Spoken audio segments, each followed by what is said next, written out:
Pinangunahan ng PHIVOLCS sa nationwide earthquake drill ngayong araw bilang paghahanda sa posibleng pagtama ng isang malakas na lindol sa bansa.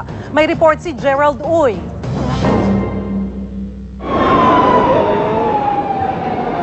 Mga nagala Spider-Man sa Ortigas Center sa Pasig. Chemical spill sa isang eskwelahan sa Makati. Ang pagkapula ng sunog sa isang ospital sa Quezon City. At ang minsan pagsablay sa rescue operation.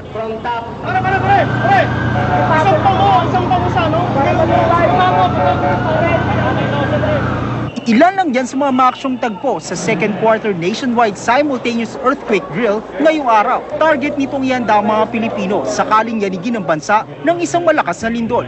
Sabi ng PHIVOLCS, posible raw na yanigin ng 7.2 magnitude earthquake ang Luzon na maaaring magugat sa paggalaw ng Marikina West Valley Fault. Huling gumalaw ang fault noong 1994 at ang matinding tinamaan ang isla ng Mindoro. Napaka-importante na mag-drill tayo, isa sana yung mga tao kasi ang malaking kaibahan ng lindol sa mga bagyo ay ito ay rapid onset event. Hindi mo masabi, ngayon may lindol na para makapaganda.